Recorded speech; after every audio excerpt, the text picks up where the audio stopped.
Welcome to Lacey's Lineup. Super Bowl is here. I'm so excited. This is our Super Bowl episode, and do we have a show for you guys today? I have guests here today, and it only makes sense that I have a Niners fan and a Chiefs fan. I have a returning guest, Matt Paulson, who we've been talking Niners all year, and I told him he wasn't going to be here, but here he is. So welcome back to the show, Matt. Thank you, Lacey. Excited. Yeah, and then reached out, big Chiefs fan. We go way back, and Jimmy agreed to come on to the show. So we have a first time on Lacey's podcast, and we're happy you're here. Go Chiefs. Is that what we're saying? Amen. Thank you. Thank you for the invite, Lacey. You're welcome. Well, here we are. Is it deja vu? Weren't we just here 4 years ago? Chiefs, 49ers? I mean, I've done these Super Bowl podcasts now. This is my 8th time doing that, the Super Bowl episode. So yeah, it does feel a little bit like deja vu. So this is how we're starting. What? Yeah. So we're just starting. How did that happen? What happened 4 years ago, Lacey? Can you remind us all? Yeah. For the people I think it was COVID. COVID happened 4 years ago. No, but Chiefs 49ers did meet Super Bowl 54. Great game for people who are Cowboys fans and don't have any root in the game. At least it was a good game. And you thought fourth quarter, Matt, your 49ers were up by 10 points with 11 minutes to go. And then, Jimmy, who started playing? Oh, my goodness. Well, who was it? Who's your quarterback? Patty I don't know Ice. his name. Patty Ice. You just can't bet against Patrick Mahomes. But they came back. You guys didn't score. They won 31-20. So I guess, what are we most excited about? Do we feel like it's going to be a repeat or? I feel like, in thinking about this Super Bowl versus, even the last several current, Super Bowls that we've been to, it's just that all the Chiefs players, they know what they're in for. Patrick has a routine. I mean, now being at his fourth Super Bowl in 5 years, nothing is new to him this week. And I think that's the thing that becomes really overwhelming to some of these young players when they're getting in that hustle and bustle of a Super Bowl week is the schedules and everything, and the practice is different. And so the fact that we've been there, we've been there, done that, got a T-shirt sort of thing, that we can really just get in and handle business. Patrick said in an interview that I read earlier this week, this is a business trip. Afterwards we'll celebrate. And they're able to handle that with that maturity. They're not starstruck. They're not looking up at the lights going, holy cow, what do we do? So you're saying Travis Kelce did not attend the Grammys because he was focused on business, right? It's a business trip. So you have someone that knows how to win. They've been there. I'm shocked, actually. I mean, if anyone that listened to this podcast, Chiefs were not going to be there this year. I feel like this was your year. You were vulnerable. You didn't have your wide receivers. They looked like they couldn't catch a cold for most of the season. Patrick Mahomes can't do it to him. But you have someone that knows how to get there, and he got his team there again. And now you're playing Mr. Irrelevant? I mean, there's other players on the team besides the quarterback. I see what you're saying. To everything you said, there is a calmness about them that you only get through experience and through success, and through the wins and the losses. So, I think you definitely can see that in his demeanor and in Mahomes' demeanor, and then some of the others as well. Some of the vets on the team who have been there, done that, like you said, got the T-shirt. I think you see a little bit of the younger guys on San Francisco who are taking it all in, and it's overwhelming. But we're the second oldest team in the NFL. For some of these guys, they're vets too, and haven't really won the big game, but they've been there. They've been in big games. So I think on both sides, you're seeing a professionalism to it, and you don't hear a lot of the headlines of people out partying or just trying to, especially in Las Vegas, making bad decisions on this time off in the lead up. So it should be a good game. I don't think the moment is too big for either side. Well, you do have a lot of people, and if you go back to the game you guys played in 2020, Kittle has a famous thing that was mad about the loss, and he said, we'll be back, and we'll get it done. And that's kind of been, I feel like, their motivation. Sure. And Kittle, there's a few common denominators, a few guys who were on the team last time. There's a lot of new parts, clearly, so it's not the exact same team. So it's starting with quarterback, but there's also Ayuk, and obviously this guy in the backfield. Where's number 23? I don't really know his name, but I hear he's pretty good. But yeah, and then Kittle, and he said, "Listen, I will be back. I'll be back with a vengeance." So there's definitely some fire there, and it's neither team is exactly what they were 4 years ago. So it's hard to compare the two, but definitely there's a fire on the San Francisco side to to try to make up for that last 5 minutes. Does it make you nervous, though, that you guys have not played well in the postseason so far? Well, I mean, there's different ways of looking at it. Yeah. In the first half, it's been a struggle of the game plan and adjusting to and really credit to the other teams. I mean, but let's not take anything away from Green Bay, who probably came out more fired up. And we don't talk about Green Bay on this show. We don't mention Green Bay, the team from my wild card. No, so, we're not talking about it. Credit to, sometimes you want to get punched in the mouth, as long as you can get back up. And so I definitely want a team that's battle tested. Obviously, Kansas City is battle tested this year. You mentioned they've taken some punches that probably they're not very used to. And so I don't look at the first halves of the last two games as being symbolic of who that team is. It was really nice to see a second half comeback, which we weren't used to seeing because San Francisco was never losing in the second half, rarely, especially as being healthy. Right. So they had to confront some challenges they weren't used to. They did. And so, no, it doesn't worry me that they were playing bad. I want to remind you, though, in the first half against the Green Bay game, Purdy his QB rating was 110. So everybody knocks Purdy for having he didn't have a bad first half, okay? There's some badly timed mistakes, but overall, he had a good game. And then obviously, we gave up some plays on defense that weren't characteristic. We had to come back in the second half. So. But on the flip side, Chiefs, who were struggling, their postseason, first time they've ever had to travel, they go to Buffalo, beat Josh Allen at home, and then everyone expected Baltimore to be there. And even though it was a close game, Patrick Mahomes and the Chiefs, I think the defense has been the most impressive to me, and they're so young, but they controlled that game the entire time and I think shocked the world by sending Ravens home. Without a doubt. I mean, nobody gave us a chance against Buffalo. Patrick's never won on the road. That was the big story. Well, he's never had to. Well, yeah. I mean, give that to him. But he's never won on the road, and he goes into Buffalo. And I mean, Josh Allen. It seems like everybody's kind of rallied around Josh Allen, and he's the next face of the NFL. And Patrick found a way to win. And then same thing, they go to Baltimore. And this, vaunted Baltimore defense and Lamar Jackson and MVP talks. And then all of a sudden Patrick says, wait, I've won an MVP. Let me play the game. And so both times underdogs in both games as far as the score went, and then playing on the road. And so now, I was happy when the line came out in Vegas that they're underdogs because Patrick really takes that personally. Now he's undefeated as an underdog. So you look at that and go, okay, well, the odds are stacked in our favor. We've played them before in a Super Bowl. Shanahan and Spagnuolo have this huge, long history of the offensive genius versus the defensive genius that is really a compelling storyline that I'm excited to see because it's like two mad scientists tinkering with stuff and then not only, just to see the start of the game, but then the halftime adjustments, which will really blow your mind when you start watching the game and thinking stuff that worked in the first half is not going to work in the second half, but stuff that didn't work in the first half will work in the second half. So it's exciting. I'm excited. I've got to enjoy a lot the last 5 years, be excited about football. I'm just living vicariously through you guys. It must be nice. Like, I wish I could just at least go to the AFC Championship or Super Bowl every single year. But Romo, I mean, he finally gets to get to a Super Bowl. Yeah. So he will be there Sunday. And DeMarcus Lawrence was there doing interviews with.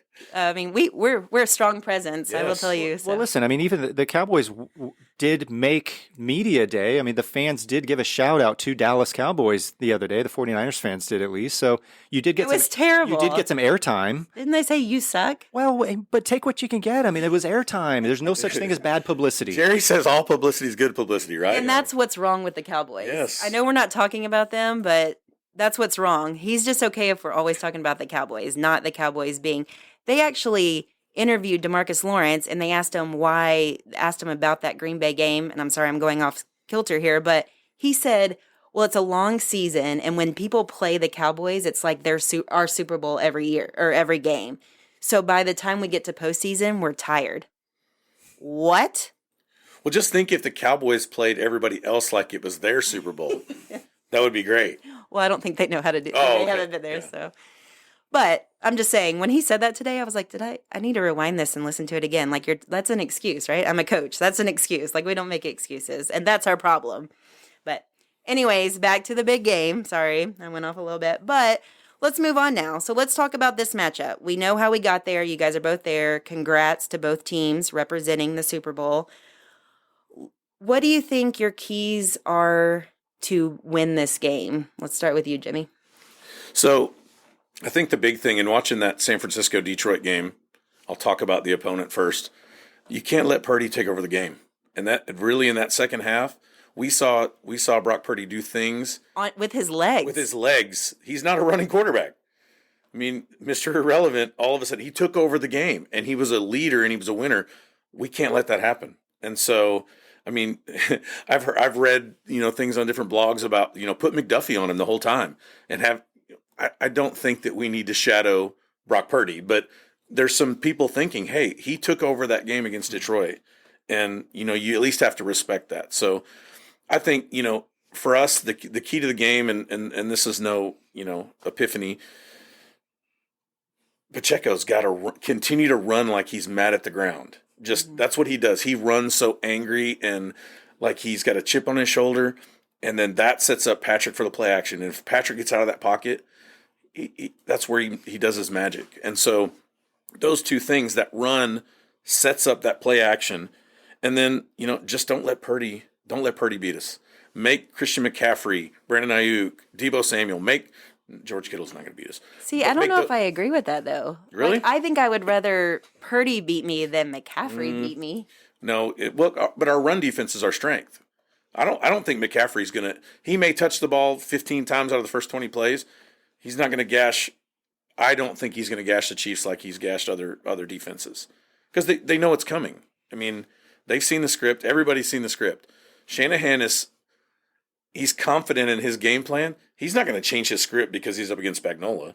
He's going to come run that same script and go, stop me, and then I'll adjust. So I don't – and I mean, at the end of the day – I get it. To me, Purdy, yes, did it once. Could he do it again? Possibly. But I still feel like McCaffrey, the reason they got behind in the beginning is because he couldn't get going.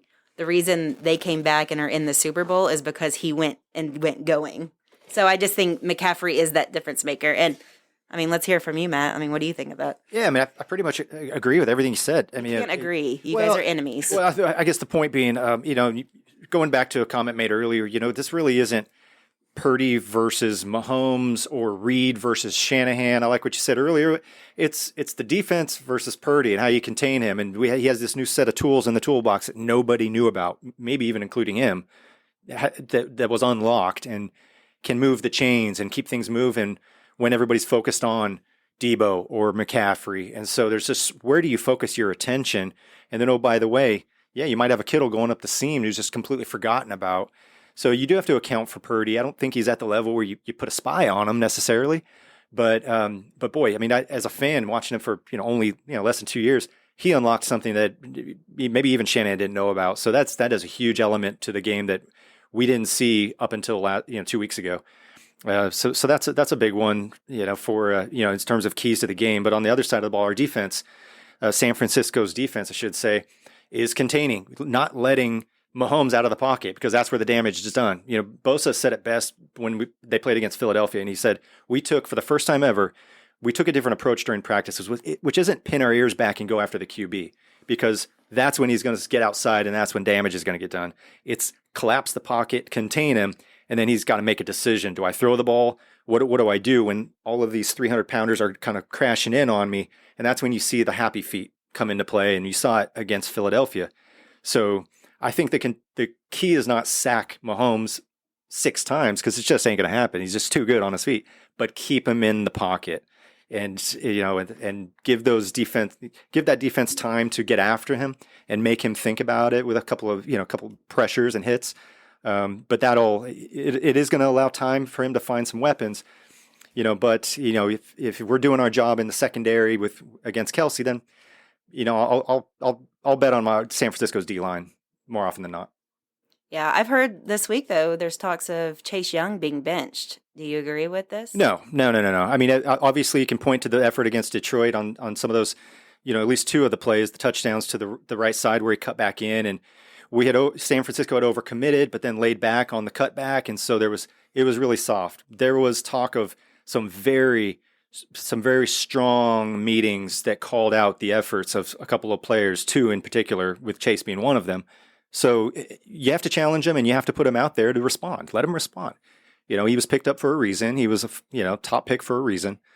He has the skill set, but I think he just got a little complacent. He was happy to be on San Francisco and in the playoffs. So that's kind of been the knock on him, right? Though, he underperforms his talent, and so he did it in Washington before, and that's the thing. Yes, he's on a great defense now, but he's underperformed his talent, and so when you see a guy that has first round talent, but he's not finishing plays, and he's not he doesn't have the motor like Bosa. I think that's the disadvantage Chase Young is at. Is you got a player like Bosa on the line who has a motor like Aiden Hutchinson, and there's like a few guys in the league that are really like that just don't quit. Max Crosby, hate the guy, but oh my gosh, the guy's got a motor, and he's such a jerk to everybody. It is true. Yeah. But do you think that is something, whether it's happening in the locker room or it's just media trying to blow something up, do you think mentally, if he's seeing that, that's a factor? Like, is that going to be in his head? He's an NFL player. He's paid millions of dollars. Hopefully that motivates him. I do think it's somebody that motivates nobody. Well, they when they get paid, they tend to just relax. Well, keep in mind, he's working on getting another contract. He's a free agent after this year, so man needs a job. He's got bills to pay, I'm sure. So I think you could see somebody come out of the shadows in this game and be the X factor. Maybe it's a Chase. Maybe it's somebody, on Kansas City side who we're not talking about, the media's not talking about, but they're the difference maker, and they're the ones that tilt the scales in this game. Yeah, that's true. All right, so far you guys have been really nice to each other. So I'm going to ask some questions now, and let's get you guys a little bit more heated. Sound good? Who is the better tight end? Matt, go ahead. What era? Are we talking about 10 years ago, or are we talking about today? Or no, I'm joking. Taylor's boyfriend. Taylor's boyfriend or Kittle. Mr. Swift? Yeah, if Mr. Swift makes the game, that'd be great. It's like just, if he makes it with his wheelchair, or his walker, whatever he's carrying around these days. Are they not the same age? Are they not close? They're the same age. Oh, no. They're both Kittle 34. and Kelce? They're both no. Kelce's only been Kittle's only been in the league 8 years. And Travis almost had his 8,000-yard season in a row. So, he's had basically I'm sorry. Kittle's been in the league 7 years. This is his seventh year. But Kelce had 7 years of 1,000 yards, and this year he had 984, I think, and he didn't play the last game of the year. 16 yards. All the credit to Kelce over the years. Yeah. He has set the standard for several years. Granted, he was the only option on the team, so I think that's kind of like. It's taken a great team, but you only have the one weapon, and it's not like San Francisco, who had four guys go over 1,000 yards this year. Everything is weighted towards Kelce. That's not a knock on Kelce at all. He's performed and he's stepped up when he's had to, and he finds seams, he gets open. Not knocking Kelce at all. What Kittle's been able to do in a short amount of time and still go over 1,000 yards with the weapons that he has all around him. And really, he's kind of the next generation of, taking the torch that Kelce carried also. So it's not to take away from Kelce. I think he's a little more limited in terms of his pass blocking and things like that, blocking for other players that Kittle does. He just has a blast when he's pile driving, Aiden Hutchinson into the ground, which we saw last week. Those guys had a good time and battling each other and laughing about it. So I think there's some things that Kittle does that Kelce hasn't been asked to do.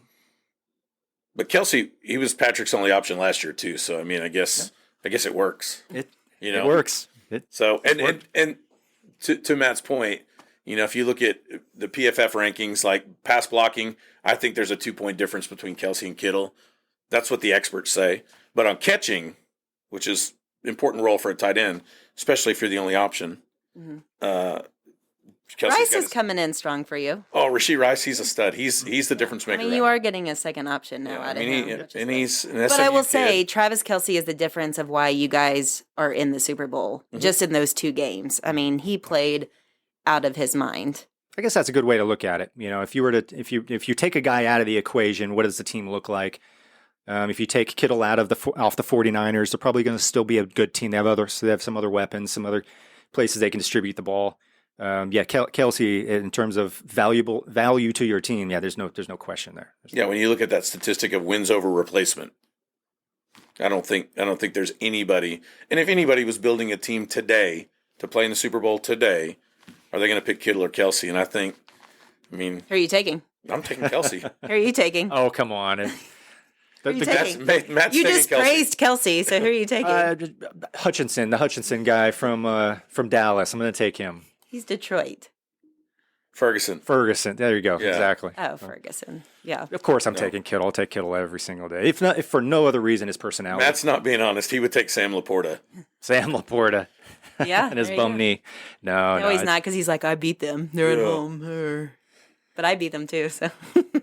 In the controversy game of the season. Yeah. But, so right now, you would pick Kittle? Absolutely. You would pick Of course. Kelce? No questions. He doesn't mean that. He doesn't mean it. No. 100%. You would. If for no other reason, I would never have to see Taylor Swift's face on TV. Should we play the song? There's the deal breaker right there. If they were the exact same person, if they were twins, and one was dating Taylor, I take the other guy every single day. I just thought seeing Taylor Swift, you'd be more happy seeing her than Patrick's brother. So, I was like, okay, finally. As a Chiefs fan, I would probably be listening to this game on the radio. That would infuriate me, seeing those two every 35 seconds. That is hard. I mean, My conspiracy theory is that when Aaron Rodgers went down first week of the season, the NFL was like, oh my gosh, we have to have a storyline. Here we go. And then all of a sudden, Tay-Tay's in the box, and they're in love. And Travis loves her like nobody else, apparently. friendship bracelet. Yeah, Friendship he made her a bracelet. They friendship spend about the same amount of time on their hair and their outfits, and it's a lot of quality time in is a the lot of closet quality together. time. I do think Travis is a better dancer. Do you? Yes, he's a great dancer. Yeah. I mean, Karma is the guy on the Chiefs team, right? You don't know that because you don't listen to Taylor Swift, but that's a song. Oh, She yeah, changed see, there it you on her go. tour. Yeah. But I do think this game is going to come down. I think the winner is based on if Kittle or Kelce play better. I do think that they're factors on the team. You have different weapons, but I think that's just a human motivation. But Okay. I think to Matt's point, Kelce is even more valuable if they're keeping Patrick in the pocket because that's his safety valve every time. Mm-hmm. Kelce gets open, he finds holes in the zone, finds little open spaces, and then Patrick throws it to him. And we saw that catch he made last week. That was next level. When he laid out, caught the ball, it was a catch without a doubt, kind of like Dez caught it. But He did. he did absolutely. But Making sure everyone knows that. that plays in. If they keep Patrick in the pocket like that, it limits the Rashee Rice touches and the other touches. But Kelce's going to get his. And I can, without even looking over at Matt right now, I know he's going to say Kittle doesn't have to do that because we have Ayuk and we have McCaffrey and we And have Debo. Debo. Listen, when other teams and other fans do the talking for me, you know you're doing something right. You know your team's doing something I right. already know. I could already hear. He's like, we don't have to. Purdy doesn't have to be perfect. Like, that's just his mentality. But, all right, who will have more yards? Patrick Mahomes or Brock Purdy? There's a couple of ways to look at this. Everybody, 99 people out of 100 are going to say Patrick Mahomes. But Except for the 49ers fan.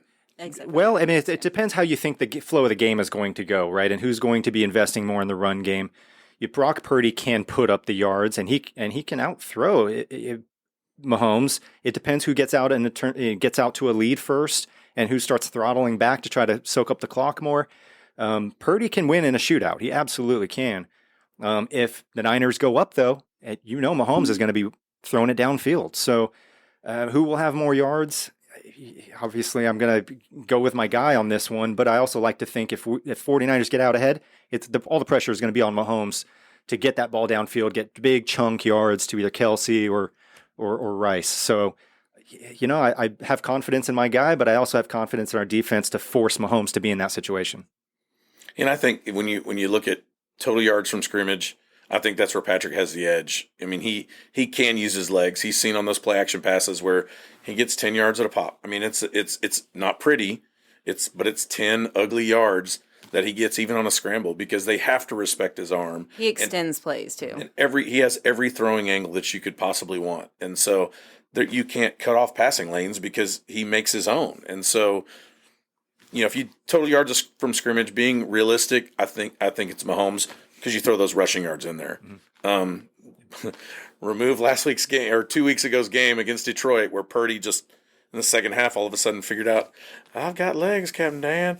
I mean, all of a sudden he's running the ball, and everybody. It wasn't pretty. Everybody, well, it He wasn't. didn't run. He's not a pretty runner. He switched hands, middle of the run. He switched hands. I'm talking about, there's like pretty runners and there's Scrambles not. like a water dragon. Kittle even said it, right? No. So he looks like Dan. Like he looks like he just learned. He's Run, just Forrest, off. run. you got to give him credit. He gets 15-yard downfield, and he's switching hand. Running backs don't even do that as much as they're supposed to. I wish we had the camera in his face because I think at that moment he didn't even realize what he was doing. Like I think he was. That's what I'm telling you. And if I you was think running. if you didn't think they added some plays to the playbook that in this last week, We're gonna shock everybody and run. Right. Purdy. Did you see Purdy's media day photo? He looks like a kid modeling a San Francisco 49ers uniform for the Sears catalog. Like when him and Mahomes are standing up together and they're talking, you could just tell he is so uncomfortable. I just think Purdy's uncomfortable. I think that is going to be a key. He hasn't been worried all year, but I think Mahomes intimidates him. He might not ever say it, and he might still play well, but I think in his mind right now, he's facing his giant at this moment. Sure. I mean, he's human, sure. So of course he's going to be a little starstruck. He was watching these guys. He was watching the Chiefs when he was in high school, right? So yeah, he's probably a little starstruck. Is the moment too big for him though? He's a pretty level-headed guy. I don't think the moments get to him. I think you factor that into the game plan early on to take the pressure off of him, and I think Shanahan does a good job of that.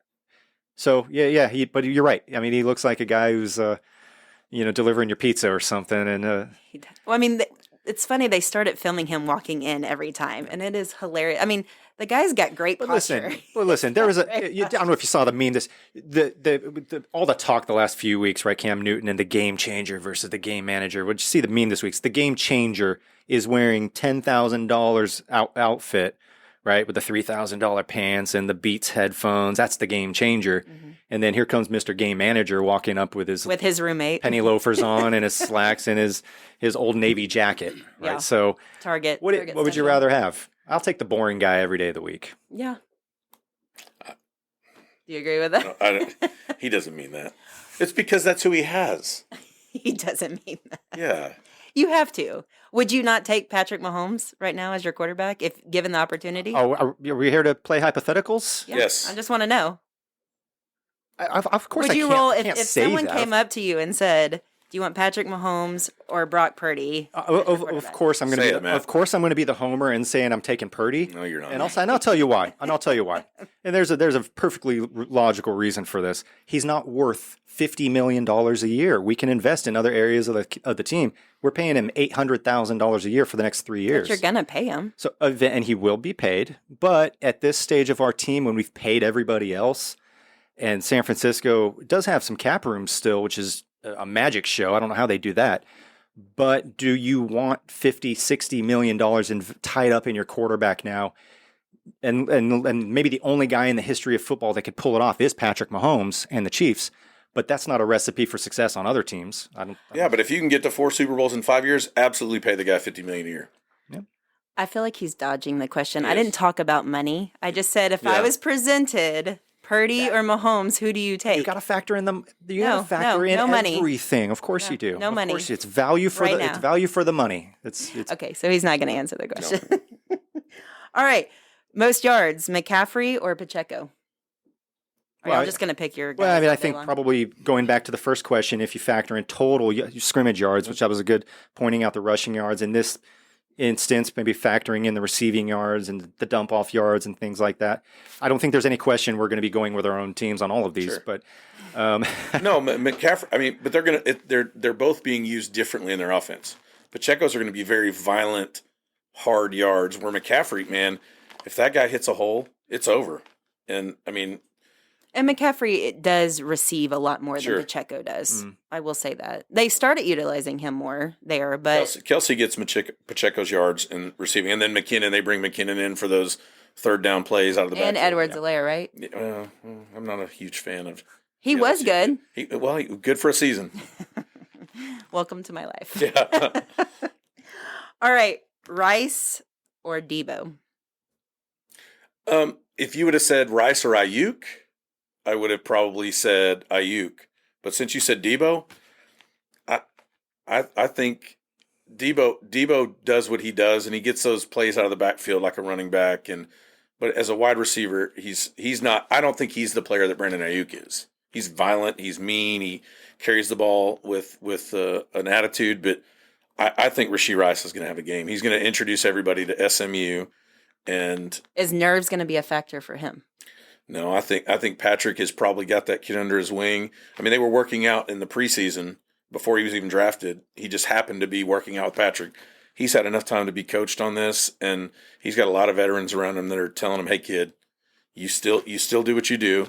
And then, I mean, don't forget, we picked Rice there, but they've still got Valdez-Scantling, who's got a lot of skins on the wall. The guy's played the game for a long time, played with really great quarterback in Aaron Rodgers. So, well, it's just different now. Like it's that saying, somebody learned how to catch, yes. right? Like, I watched every single game, and I mean, those memes made me laugh out loud. Like that, you said Valdez-Scantling, and all I could think about is that one that he just like completely like. But did you see his catch at the end of the game last year to seal it? No, I agree. Like he learned how to catch. He squeezed that ball like it owed him money. I mean, now, here's the question for you though.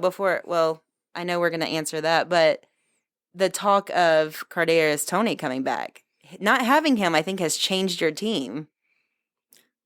Do you want him? When we got Kadarius Toney from the Giants back several years ago, I said the guy can't stay healthy, and he's proven us right. Offsides a lot too, but he. Sorry, I just make you lose your chance. He asked. No, he did not. That was the whole point. He didn't ask. So Kadarius Toney, he changes the game up a little bit, but I think James has been returning the ball well, so we don't really need Kadarius Toney to do that. Well, I think you ease him in. You maybe have a couple of because the kid's quick. Send him down the field and see if he can catch or if it can stick in his face mask or something. I don't know, but I don't think he'll be a huge part of the game plan. Yeah, there's some weirdness going on. Like he's healthy, but they're saying he's not, and he's kind of coming out of the woodwork. So I think it's better. To me, I think he needs to stay off right now. He said he was healthy 2 weeks ago, right? Yeah. He came out and said that. Yeah. That he was just a... That's what I'm saying, but I don't think Andy Reid wants him to play, and he's trying to... So there's something weird there. I don't know. All right, Rice or Debo? Well, Rice could be one of those X factors out of the shadows we talked about. He could be, getting the touches and the looks, whereas some of the others are maybe getting more attention. I know Debo's not that big play guy who's catching the football off of other people's heads and doing all this crazy stuff. But Debo did have 8-9 grabs, last week for 90 yards. I mean, all of the energy for San Francisco runs through Debo touching the ball, whether it's behind the line of scrimmage, just behind the linebackers, him just running the ball out in space. So I do still think it's key that he gets big chunk plays because that's the lifeblood of San Francisco is getting energy from him being fired up. Is he healthy? He got hurt first game, right? Yeah, but then he came out and had a great game against Detroit. So I think, again, he's the source for their energy when he's fired up, when he's playing well, when he's hitting guys, and because he's a physical receiver, he needs yards for San Francisco to have a day, and not taken away from Rice, which by the way, not related to Jerry Rice. There seems to be this misconception out there. He's related. He's not. But he could kind of be a guy under the radar that San Francisco needs to look out for. If nothing else, he's going to be benefiting from some of the other decoys, running around. All right, last one. Defensive side. Who's going to get more sacks, Bosa or Jones? I think Micah Parsons. Micah definitely not getting any sacks. Micah doesn't show up after December, right? Oh, wow. Whoa. Or once December hits, he doesn't. Shots fired. Doesn't he kind of sit down, take a breather? Can you turn his mic off for me, please? Thanks. So obviously you look at the regular season, they both had 10.5 sacks. But they're both used. I think they're both used differently in the defense, and so the way that Matt has said San Fran's going to have to contain Patrick, that's going to shut down on Bosa's sack opportunities. Whereas Chris Jones, they're still going to have him pin his ears back, and he'll get his 2 sacks for the game, and Bosa will probably stumble into one, or Patrick will run into his arms because he's missed him. But yeah, I think it's going to be close. They're both amazing pass rushers, and they both play the game so different that it's hard to say. So I'm not answering the question, but answering it. They both performed the exact same way during the season from a statistic standpoint. But Bosa does other things in that defense that make me lean a little bit towards him. Even on my notes, I didn't put anybody because I think Bosa's got an interception, and there's things that he does in coverage that Chris Jones can't do because they don't ask him to do that. They ask George Karlaftis to do those things. He's more in the kind of the model of a Bosa, athletic. Yeah. Yeah, and I tend to agree. I think they're totally used in different ways. The approach to containing a Mahomes is different than going after a Jared Goff, right? So he had 2 sacks against Goff, where he basically just grabbed his jersey and just tossed him aside like a flag. So you can't do that with Mahomes. So I would also tend to lean Bosa. In Jones's case, correct me if I'm wrong, I think he might be face to face with one of the greatest offensive linemen in the history of football. Williams is okay. So you shout out. That doesn't Trent necessarily. If he allowed a sack, it would be the first time all year. So I think they need if they move him around, which they are probably going to do, move him around to get him in space, but and on somebody else. But Bosa I think he's going to find that other gear. He's going to find a way, and they move him around too, kind of like a Parsons, who kind of hybrid, plays up and down the line. So I think it's smart to move. Why would you leave Chris Jones with Trent Williams all night long? You can't. That's if they do that, then that's a mistake. But do you think they do that? No, or they switch it? I think Spags is smarter than that. I think he's going to move him around. But there's all. They've also got other weapons there too that. You're young though. It's crazy. Your weapons have come out, and I'm like, defense, who is this? McDuffie, Gay, Bolton. Karlaftis. Yeah, the kid's playing out of his face. So, Gay's a 4.3 guy. The guy's fat for a linebacker. That's impressive. That's really fast. Having those other weapons to bring that pressure, even if you engage a guy like Trent Williams with a Chris Jones, and they've got to go 1-on-1. There's a gap in there, and so. But Trent Williams in normal situation, he can handle 2 guys. So he can handle. I think when you had all your injuries early in the season, the most one that you were concerned about was Trent Williams by far. But missing. I was like, not McCaffrey, not Debo, and he was like Trent Williams. Like that's a big deal. Yeah. So, which is true. All right. Well, this has been the part of the episode that y'all have all been waiting for because I know we want to talk about Taylor Swift. Or the halftime performer Usher, or even Reba McEntire doing the national anthem, and even Tiesto, first in-game DJ in the Super Bowl this year. Yes, let's go. Isn't that crazy? But what are you most excited about? The game in general? I'm excited for all the noise to die. Is that when you're going to go on a bathroom break? All the music to turn off. I'm not excited about the commercials. I'm not excited about. You're not? No, we're here for the new Twister game. movie. I'm not excited to see what the wags, what Brittany Mahomes is wearing. Nobody cares. I don't care. Nobody. Your girl is the one that deserves it. College Check's wife's making bank. Hey, listen, and they'll continue to cash the checks. There's no problem there. But I don't, as a consumer of football, don't need to see that. I don't care. So that's when I go grab a beer. What am I excited about? I'm excited for when the whistle blows, the ball snapped, and then what's happening, on the field. In those minutes on the field. Yeah. Listen, Lacey, I'll bite. I'm excited to see every time Patrick makes a throw to Travis, to see Taylor excited and high-fiving and chest bumping Brittany Mahomes. I'm excited to see that because it's been enjoyable. It literally has opened up the NFL to so many new fans. And but are they football fans? It doesn't matter. They can become football fans. See, because I'm a girl, but I'm obsessed with football, so I have gotten tired of it, and it's not even my team. Now, has she brought more attention to it? I don't even know if it's real love right now. Like, I question it. Like, is it but something? Who are we to question it? If it's real love, it's real love. And I don't, like I said, but it is bad when you're trying to watch a game and you almost miss a play because they're zooming in on her smiling or wearing her Christmas hat or flying back from Tokyo in time. Well, hey, when the Cowboys play in the Super Bowl, we'll show whoever you want in the press box. Taylor, date Ferguson. Yeah, you can date Jake Ferguson. You can date anybody. I mean, at that point, Taylor Swift probably will be dating somebody on one of the other teams. It really just depends who's winning that year. Yeah, So. she'll have a song about Travis. Watch, Taylor's going to disparaging. date somebody for the 49ers next year, and we'll redo this episode, and he's going to be all about Taylor. I will next eat year. my words gladly. I will. I'm excited about Usher, though. I really am. Okay. I think What is Usher this? is a performer. I know all his songs. Like my Is this, teenage. is this 2006? But why are we excited I know, about but That's it's why like Lacey's reliving excited my about it. teenage dream. Like Usher performs. I love all his songs. Like I'm going to be rocking to it. Well, Lacey will be up dancing. He's You can sitting. do He's that. sitting at a piano by now. He can't No, move yes, anymore, he right? can. He's older than me. Come on. No, he's fine. This is Just because you can't move anymore doesn't mean he can't. that was uncalled for.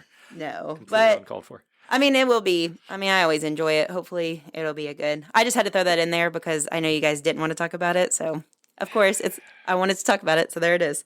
But okay, final thoughts. I know you guys. It's clear that you picked everybody that's on your team except for one. I think you would have picked Ayuk, Mhm. and you picked Bosa. You went straight 49ers, even though you dodged the question with Mahomes and Purdy. But we'll let that slide for now. Final thoughts. Like, what do you think the scoring wise, I guess? Do you think it's going to be high score or low score? Okay. I think right now the line is 47.5. I think it's a track meet. I mean, I know everybody, you can say the defenses, and they do have a young upstart defense in Kansas City. The Niners have a lot of established players on, you know what you're going to get. And also keeping in mind that they've had some holes to some gaps in the game plan the last couple of weeks that they've had to tighten up.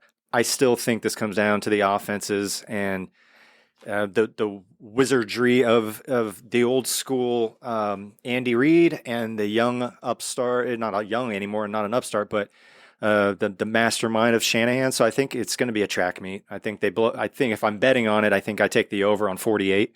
I think it's a high scoring game. High scoring game. What do you think? I agree. I think it's a 31-20 game, something like that. That which sounds familiar. Sounds very familiar. That does yeah. sound familiar. Does that mean the San Francisco's winning late in the game with 5 to go? You'll take that. It was 11 to go. It was 5 to go with a 20 to. Does it still haunt you? Lacey, Absolutely. He had nightmares about it. I dream about it every night. Are you kidding? I feel like your face just completely changed right there. Well, You hey, just listen, grew if we can go into the last 5 minutes with a lead, a 2-score lead especially, with the changes that on our side of the ball, I'll be a lot more confident than I was 4 years ago with Jimmy Garoppolo. Hey, And I know that our offense has taken a step back if you listen to the prognosticators out there, but our defense has never been like this. And so, I mean, for us to go beat Baltimore the way we did and only let them score 10 points, I mean, at home? mhm. Are you kidding me? The MVP of the league? And then now, you want to make us underdogs again? Okay. I do think that's a mistake making you guys the underdogs because I do think Patrick Mahomes takes things personally. It's a pick 'em. I mean, 2 points. It's down to Yeah. 2 points today. Does it feel like more of a home game? I mean, they set the you? line No, initially we have the home locker room. You have the home locker room. when they. I mean, I just meant location wise. well, proximity to Sure, San yeah. Francisco's About the same. fan base, but it's really I mean, Kansas City fans. Number one, they're everywhere, or at least over the last 5 years. Number two, it's Just like 49ers It's, fans. it's not too far away for them to get there. So I don't think you're going to have a Just pretty wear red Yeah. to the game, right? Yeah. So the conspiracy is wrong though on the logo predicting the teams, right? It's not Yeah. purple. You guys proved that wrong.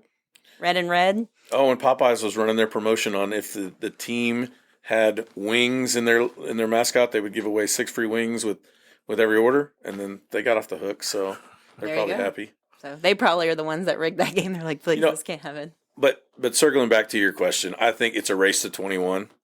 If we can hold San Francisco to 20, I think we win that game. And it's not because of the 31-20 game. It's the same thing we did to isolate and shut down Baltimore. Held them to 10 points. MVP of the league, so to speak. If you can make Purdy panic at the end, but he's been responding. He's panicked the past 2 games. If you call it panic, right? He had to play from behind, which he's not used to. Well, one thing we haven't talked about is turnovers, and that's and who wins the turnover game. Purdy has shown cracks. Did against Baltimore. He did in the last couple of weeks. Some very badly timed, especially against Green Bay, interceptions. Not all his fault, but winning that turnover battle will be huge because both teams can capitalize on a short field in just one or two quick plays. So we haven't talked about it. I think that's something that has to be No, factored turnovers in. are crucial, right? Like that's the big part. I think Mahomes, unless it's a deflected pass because you guys don't catch it, I think he takes care of the ball way better. But it's one thing to turn the ball against Jared Goff or turn the ball over against Love. You turn it over against Patrick, he's going to make you pay for that. And that's the thing that a 49ers fan has to really be worried about is with his propensity to turn the ball over. It almost sometimes it seems like what was that? Where did that come from? You chalk a little bit of that up, I think, to his inexperience, but he's grown. I mean, we were talking earlier about how last week he took over that game with his legs. I mean, I watch every football game, I swear, and he's gotten better every week at the playoffs. He really has. He does. And then for him to kind of culminate, I'm hoping he peaked last week or 2 weeks ago, and now he's done. So I mean, he's like a quiet, like he's listening to all the noise, and I think he's just somebody that is quietly winning. Mahomes is always going to be the one that's talked about. He's on an elite level. Purdy, I feel like, wants to be on that level, but I think he's hearing it, and I think he does channel that and turn it into something. Yeah, I mean, nobody really looked at. This is not comparing the two at all. No, but nobody you looked can't. at a Joe Montana as a fired up monster on the field who didn't want to just beat you into submission, or Tom Brady for that matter. But they're some of the most fired up, motivated, fiery guys on the sideline and competitive. And we're seeing a baby sort of, growing up right in front of us, being thrown to the fire. So I think that'll develop a little bit more. Do you think for a Super Bowl, though, that maybe you guys could put his parents actually in a better seat, like not give them just general admission? Have you seen the guy? The guy's car is older than my pickup. Okay, he can't loves afford to it buy too. in Like, seats, he let is- alone a suite. I know. If a Christian McCaffrey can't afford a suite, okay, Brock Purdy's not affording a suite. fake news. That is fake news. It's so right? fake news. That They guy aren't can even afford a paying for suite. it Well, anyways. can't afford it, and then this is where the humbleness steps. Can't afford it, and will pay. Sure. From a stewardship standpoint, you applaud right. Christian McCaffrey for saying, "I'm not paying that money for that suite. You can sit My down there." girlfriend will. Yeah. Okay. And that's why he won't be dating Taylor Swift. There you go. But, I think what we're seeing now over the last, we'll call it 5 years, is there's a new America's team. And you're really seeing that. Like he said about, Lacey, you're looking at me like you want to kill me right now. There is. I mean, there's a new America's team because with the Taylor now Swift I am gonna embracing and, Patrick being from America's Texas, sweetheart team. Patrick being from Texas, played at Texas Tech. He's drawn a lot of Texas fans who are just tired of what they've been living with for the last 30 years. And so you either right now, I think that you see a lot of people, they either love the Chiefs or they hate them. Mm-hmm.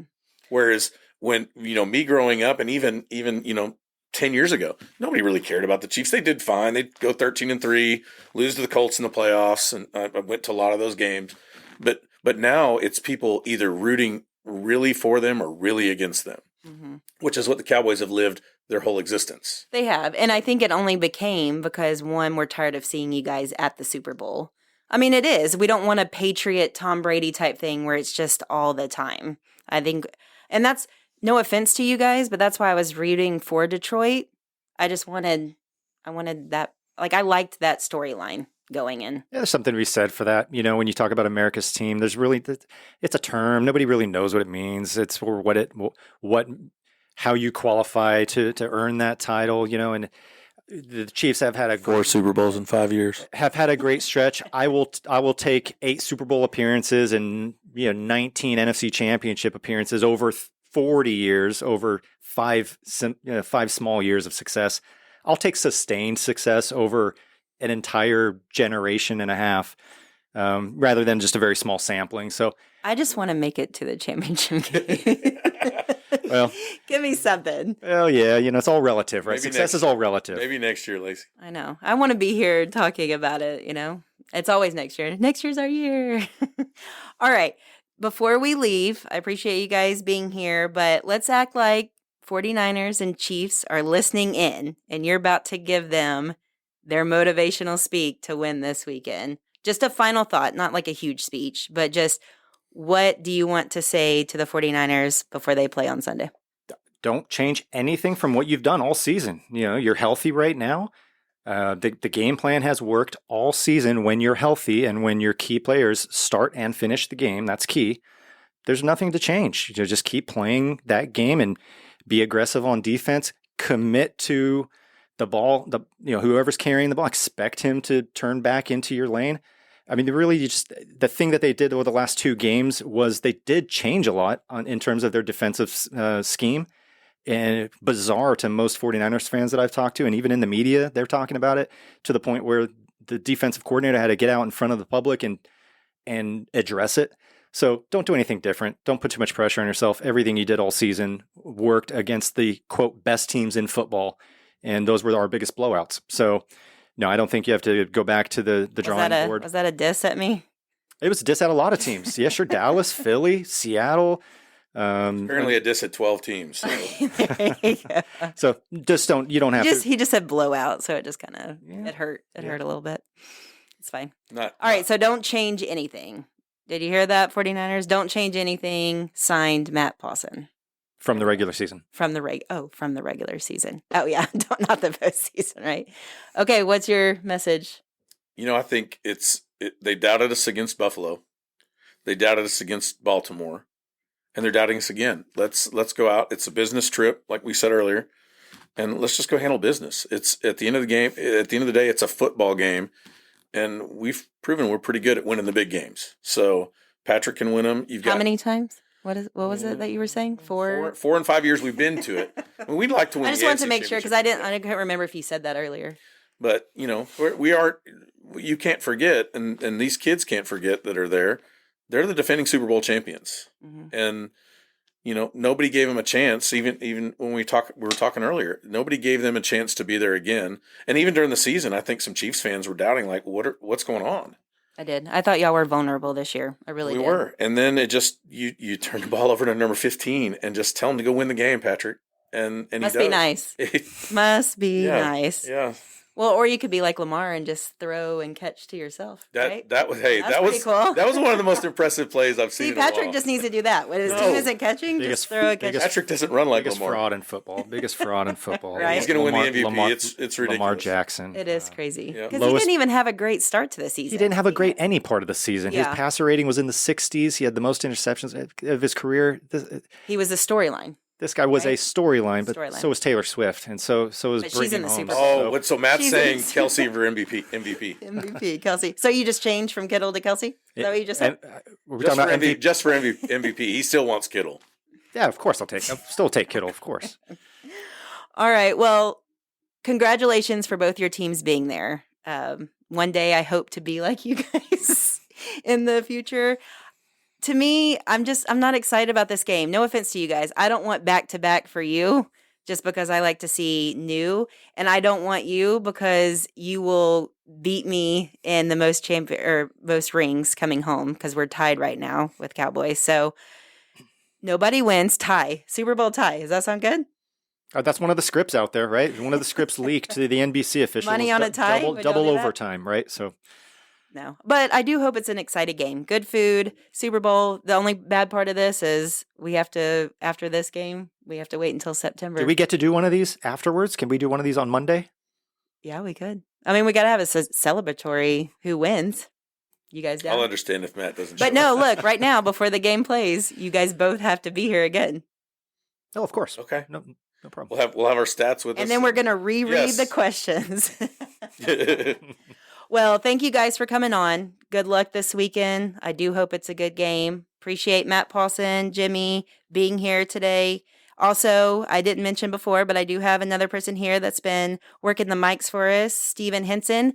He is starting his own podcast, and it is called Background Noise, the Henson Family. It's not sports related, but I promise you, it is going to be entertaining and so much fun to listen to. So he will have his release date soon, but please make sure you go out and check that out too.